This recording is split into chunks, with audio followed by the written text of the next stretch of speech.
नमस्कार, मी सिद्धी गॉसिप कट्ट्यावरती तुमच्या सगळ्यांचं खूप खूप स्वागत आहे। आज आपण बघणार आहोत की टमी टाईम काय असतं, टमी टाईममुळे खरंच काही फायदे होतात का आणि टमी टाईम कधीपासून सुरू करावं। तर लक्षात ठेवा, टमी टाईममुळे खूप फायदे होतात। जेवढा लवकर तुम्ही सुरू कराल तेवढं चांगलं असतं। म्हणजे 1-2 आठवड्यानंतर जर तुम्ही टमी टाईम सुरू केलं तरी चालेल। टमी टाईम म्हणजे काही नसतं, लहान मुलाला पोटाच्या सहारे आडवं करायचं असतं। जसं ते फक्त पाठीवरती असं झोपलेलं असतं, त्याला पोटाच्या आधारे उलटं करून झोपवायचं असतं। तर टमी टाईममुळे लहान मुलांना गॅसेस रिलीज करायला मदत होते। जर त्याला कफाचा त्रास असेल तर ऑफकोर्स कफाचा त्रासही कमी होतो, कारण कफ निघून जातो।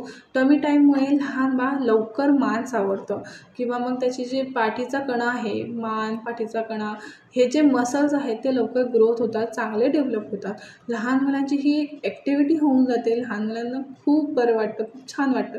कारण लहान बाळ फक्त एका पोस्चरमध्ये झोपलेले असतात असे उतानी, तर त्यांना थोडंसं पोटावरती झोपलं आहे की त्यांना खूप छान वाटतं।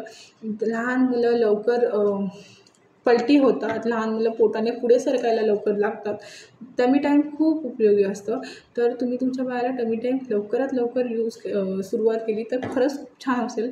माझं बाळ आता 2 वर्षाचं आहे आणि मी माझ्या बाळाला 2 आठवड्यापासून टमी टाईम द्यायला सुरुवात केलं होतं। ऑफकोर्स आमच्या घरचे जरा परवानगी नव्हते देत की टमी टाईम सुरू करा करून, तरीसुद्धा मी माझ्या बाळाला जसं आपण बाळाला मालिश करायला घेतो तसं मी पायावरती घ्यायची, सुरुवातीला 1-2 सेकंद होल्ड करायची, पुन्हा त्याला उठून बसवायची, पुन्हा त्याला होल्ड करायची 1-2 मिनटं। त्याच्यानंतर मग मी तो टाईम वाढवला, जसं माझं बाळ 1 महिन्याचं 1.5 महिन्याचं होत गेलं, 1-1, 2-2 मिनटं, 3-3 मिनटं मी वाढवत गेले।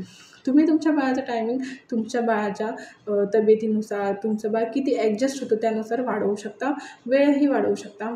किती वेळा द्यायचं हेही तुम्ही ठरवू शकता। लक्षात ठेवा, टमी टाईम जे आहे ते ज्या वेळेला तुम्ही तिथे असाल त्यावेळेलाच द्या। लहान मुलांना टमी टाईममुळे खूप छान वाटतं, खूप एन्जॉय करतात। काही मुलं जे आहेत ते जरा उशिरा ॲडजस्ट होतात, पण एकदा लहान मुलं ॲडजस्ट झाले की त्यांना टमी टाईमने खूप छान वाटतं।